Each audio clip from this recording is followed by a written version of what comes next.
I've always been good friends with my one cousin Cole, who's the same age as I am. The two of us were not quite inseparable, but we always did get along very well together, and we were often found together, both in school and outside of it. When we were 12 and in the 6th grade, I was hanging out at Cole's house on a Friday afternoon around the later part of May, and we were psyched at the start of the weekend. We'd wound up at his house since he didn't live too far from me, and at one point, my mom called to say that our grandpa was in the hospital. While the issue with our grandpa wasn't expected to be life-threatening, he was being kept at the hospital overnight for observation, and both my parents and Cole's were planning on staying with him and grandma at the hospital. I was told that I was given the okay to stay at Cole's house for the night, with Cole's 15-year-old brother Hunter being in charge while our parents were out. This was fine by us. I got along well enough with Hunter, and he was never the bossy older brother/cousin type that some of my other friends had to put up with. We ordered out pizza and enjoyed goofing off as boys that age tend to do. At around 9 or so, there was a knock at the front door, and Cole went to answer it. I was a bit curious as to who it could be at this time of the night, and so I watched from a ways back. At the door were two older guys. They said that they were with the city and that they were investigating reports about the water pressure supposedly being bad in the neighborhood. They asked Cole if his parents were home, and when Cole said they were unavailable at that moment, which we were told to say to strangers if our parents weren't home, the guys started asking a bunch of questions about how the water pressure was in the house and if they could come inside just to check it out. Hunter came over at that point and politely told the guys that the water pressure was fine and perhaps they should move on to check on other homes in the neighborhood. The guys seemed reluctant to leave, but turned and walked away after Hunter started closing the door. After the door was shut, we looked at each other and shrugged, but didn't think too much of it after that, and went back to goofing off. Eventually, we decided to go to bed. Cole and Hunter shared a bedroom, and we all agreed that I'd sleep in there with them, rather than me hitting the sack on the couch or something like that, so that we could all talk while falling asleep. Hunter grabbed the sleeping bag and other camping supplies for me. When we got into their bedroom, I remember Cole had mentioned to me once a while back that they'd started sleeping in just their underwear. Since I hadn't originally planned on staying the night, I hadn't brought anything with me from home as far as overnight stuff, but since I wasn't in the mood to sleep in my clothes, I stripped down to my briefs as well, though I felt a bit embarrassed, even though we were all guys there, and I knew they wouldn't say anything or be judgmental. They climbed into their beds and I quickly crawled into the sleeping bag, and after talking for a while about random stuff, we eventually fell asleep. Early the next morning, I got up because I had to pee, and so I quietly got out of the sleeping bag and went and did my business in the bathroom. On the way back to the bedroom, I heard something in the family room, which was on the opposite end of the house from the bedroom and particularly the bathroom I was using. I didn't pay too much attention to it at the time, thinking it must be either Cole or Hunter, until I got back into the bedroom and realized that both of them were still in there. Trying not to panic, I woke them up and told them that I thought someone was in the house. They quietly followed me, and the moment we walked into the family room, we saw the two guys from the night before in there, and it was rather clear they were robbing the place. One of them started moving towards us as he pulled out a wickedly long knife. The three of us promptly raced to the front door, somehow managing to get it unlocked and open before we fled outside. As luck would have it, a cop was driving by at that particular moment. We flagged him down and told him about the two guys in the house. The cop called for backup, and within a couple of minutes, several other cops were there, and they proceeded to enter the house. And after several minutes of searching, they came out with the two guys. The cops figured out that the two guys must have entered from a window in the laundry room that had a broken latch, and had probably targeted the house because, while it wasn't empty, they'd probably realized that there was no adults there, and figured that if we discovered them, we would be much more easier to deal with rather than adults. To add insult to injury, while we were waiting outside while the cops searched the house, both to get the two guys and make sure there was no one else there, some of the neighbors came out to see what the commotion was about, and this includes some of the kids who went to our school, including a few who were in our 6th grade class with me and Cole. It was during that time that the three of us realized we'd all been standing out there in our underwear. Needless to say, when we went back to school on Monday, Cole and I had to put up with more than a bit of snickering, stares, and ribbing for the next few weeks until school ended for the summer.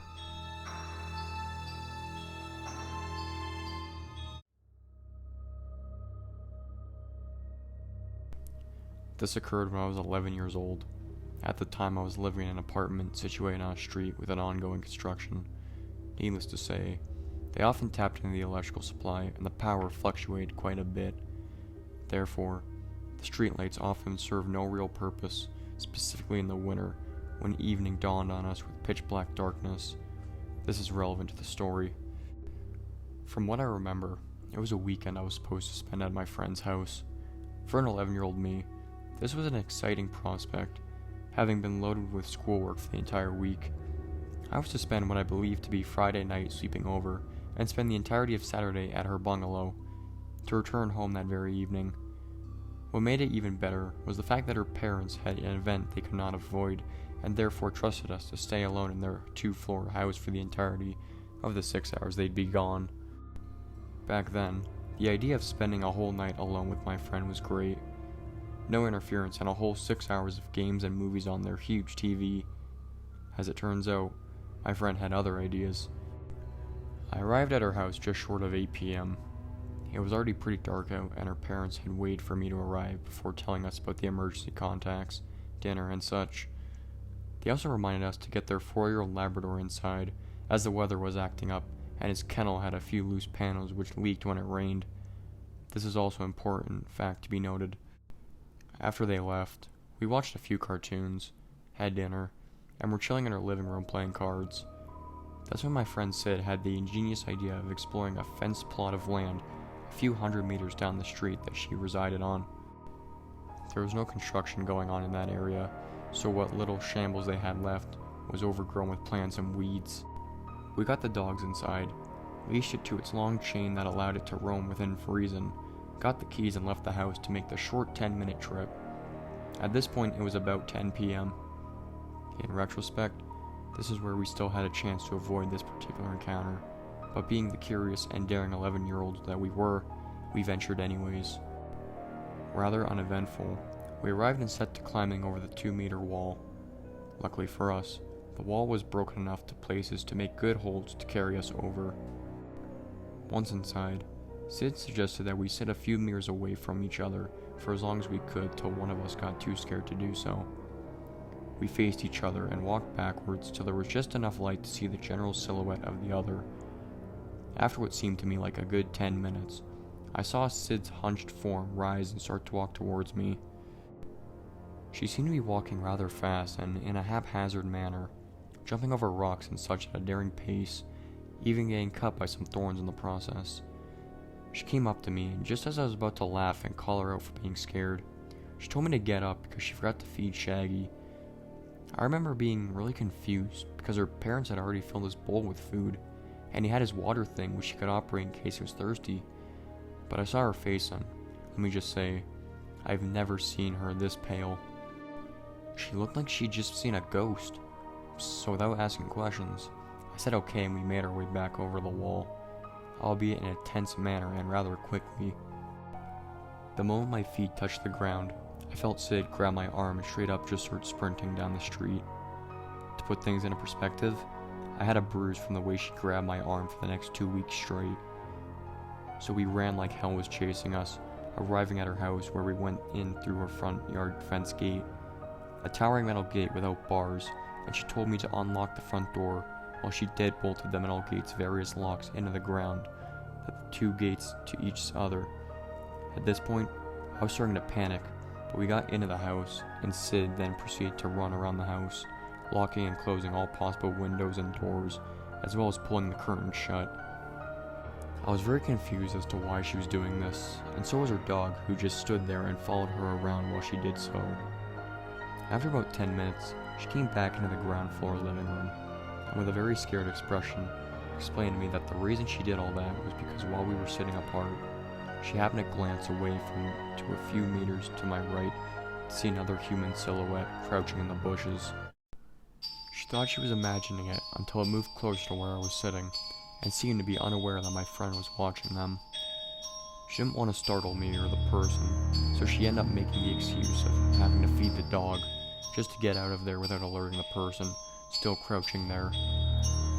After hearing this, I was quite shaken, and we hugged for a few minutes. deciding not to tell our parents as they had very much warned us not to go out of our compound. We didn't want this to be the last of our time alone together, having fun, and so we peeked out the window into the street, which seemed to be empty as far as we could see, and proceeded to put it behind us as excitement took over our minds once again. I would have loved to say that that was it, but what happens next has stuck with me till date, and I hold the fear of that situation from that point forward. To give you an idea of the layout of the compound, our house was surrounded on two sides by a lawn, and the lawn was then surrounded by a wall some 2.5 meters high. The wall had one entrance, which was where the tall metal gates I talked about previously. The house itself had windows all around the perimeter, as well as two potential entrances. The first being the front door, while the second being a door to the small attached space next to the house, which was made of see-through metal like the kind which metal fences are made out of, but stronger. This space had a metal door with a lock only accessible from the inside, as well as a door which was on the wall the space was attached to inside the space. However, this door only had a deadbolt on and was made of light wood. This is also important. So an hour or so in after the incident, we're upstairs in our air-conditioned room playing games on our computer and talking about whatever it is 11-year-olds talk about, when we heard our dog bark downstairs. It was a growling and seemed to bark at random intervals. Keep in mind that her dog was a friendly Labrador who rarely ever growled or barked aggressively. My friend went to get the dog upstairs to her room, and after she returned, she informed me that the dog was standing near the front door, growling at it, and that it took her quite a bit of effort to get him upstairs, as he kept trying to go back down there. We were really confused, as this was unusual for him to do, and thinking that a stray dog may have caught his attention, we decided to go into the balcony attached to her room that gave us a view onto the front lawn, and a part of the street directly in front of the house. Instead of seeing what we assumed would be a stray dog or cat, we looked down and see a person standing very still in her lawn and right in front of her front door. With the limited light we had, we could make out heavy layers of muddy-looking clothing and a head full of hair that looked very matted. The dog was with us in the balcony and was whining to be let outside. We crouched in our balcony, and right as we were about to discuss what we should do, we heard what sounded like the front door rattling as if someone was trying to open it with the handle. We creeped back downstairs, only to realize that this person had now moved on to the windows next to the door and was trying to open that. The realization hit that he was trying to find an entrance into the house by going around the perimeter. Just as we were about to creep back upstairs, my friend grabbed me and hushed in a tone, telling me that she forgot to lock the attached space door. We both looked at each other and went pale, as we realized that it would gain the intruder easy access into the house, as the inner door had nothing but a deadbolt. At this point, we heard the windows rattling behind the house, nearly 3/4 of the way back to the front again. The attached space door was a few meters away from the front door, and we were lucky that he had chosen to go around the other side. She told me to wait by the inner door with the dog while she went outside and bolted the metal door.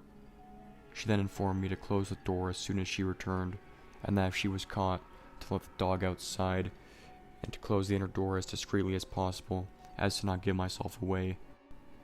We were both terrified, and since we had no time to argue about it, I stood guard at the inner door while she went to the outer door, fumbled with the lock, and returned inside, practically running as quietly as she could. We closed the inner door, and just then we heard the outdoor rattle harshly. Had she not gone there and then, there was a big chance that we would have no choice but to hide in her house had he found his way in. After he tried opening all the doors and windows, which took a while as he was doing it quite intently and forcefully, we found our way back upstairs and went back onto the balcony to see if he had gone away, as we had stood still near the foot of our stairs for a while, listening for any further activity. As we looked down, we saw him once again, standing in our front lawn. However, this time, we could see his head was tilted back, and it felt like he was looking right at us. However, we knew that it was far too dark for him to be able to spot us, as along with closing all the windows, we made sure to shut every light off that was on in the house.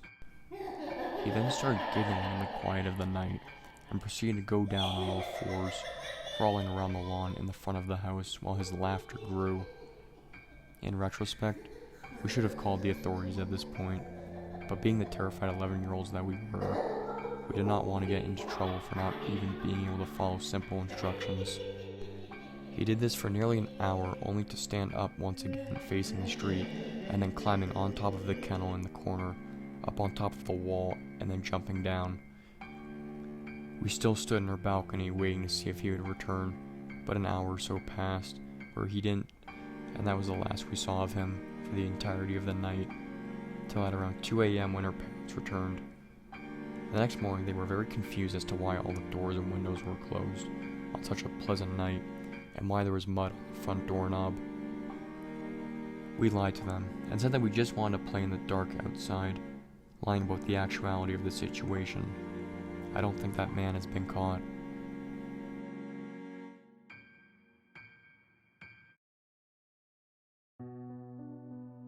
This takes place in the early 80s. I grew up in the suburbs in a very friendly townhouse complex. We all knew our neighbors. My first friends were the kids that lived in the other townhouses. To describe my home, all townhouses are attached. They were also very tall and slender. I had 6 flights of stairs to go from the basement to the bedrooms on the top floor. We had a tiny driveway. Then there was the small roadway. On the other side was a flower bed that ran the length of the side of the townhouse wall across the street. The most important thing was a very bright streetlight in the middle of the planter. It shone anonymously right into our front windows at night, and it had enough light to illuminate shapes above the kitchen counter on the 3rd floor. You didn't need to turn on the kitchen light at night if you needed to get something. One night, I had a sleepover with my friend who lived diagonally to me. Us gals had stayed up late and went to the kitchen for snacks. I peered out into the streets to see an unfamiliar guy walking by the roadway. I noted to my pal that there was a weirdo walking by because he didn't seem right. He was tall and lanky with long 80s hair. Since we knew most of the people who lived in that sort of area known as the Hood, we didn't recognize him. Our complex roadway did lead to a street, but it wasn't used as a shortcut because it was the long way to get around the neighborhood, so you didn't see others often, especially at night. As soon as I'd commented, weirdo walked by our house. Only a couple minutes later, he walked by again, going in the direction he came on the roadway.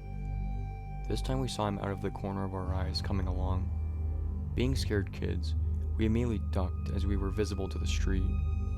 Up until then, we didn't think more of it, but our instincts told us to hide, so we did.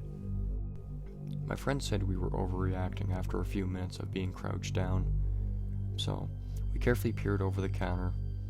Weirdo hadn't walked by. He was now standing in front of the flower planter, looking up at our house. To this day, I remember that bright streetlight illuminating him from behind very ominously. He looked like a horror film killer come to life. We hit the floor again, thoroughly freaked out. I don't know how long we were there for. I could only hear the sound of our breathing for some time, until I thought I heard the squeak of the garage door handle. It was one of those old rusty ones that open outward. I thought I was dreaming until I heard it for the second time. That rusty handle squeak. He was trying to get in now. My friend and I were frozen in fear. Luckily, my dad always locked the garage.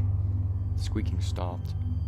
Even though my friend and I could have ran upstairs or shouted to my parents, we were rooted on the spot, thinking if we'd move, he'd get us somehow. We thought that was that, as it suddenly went quiet. A few minutes later, I heard the swoosh of the screen door and telltale sound of the front door handle being pressed down. The first screen door was never locked. Thank God the wooden door always was. The noise repeated a few times, the metal scratching of the screen door hinge and the click of the front door latch. I wanted to pee my pants and my friend looked like crying. Again, we were too silly enough to move or do anything to help ourselves. We just shook in terror and hoped he'd go away. He stopped trying to get in after about 5 minutes, and all we heard after was silence. How many minutes on the kitchen floor later, we moved to stand up. I thought we were still pretty crouched down and invisible. That wasn't the case. This time we heard a clearer voice. The other kitchen window near the pantry had its screen window open. "Hey, I'm thirsty. Can I get a glass of water?" My friend and I stared at each other in disbelief. He was still there. We didn't move, but someone had to eventually. My friend, being the braver one, decided to peek out the screen window while trying not to be seen. He must have heard her. "I know you're in there. Come on, let me in. I won't hurt you." This was the moment we decided to flee up those 2 flights of stairs to my bedroom. I always had an active imagination like most kids.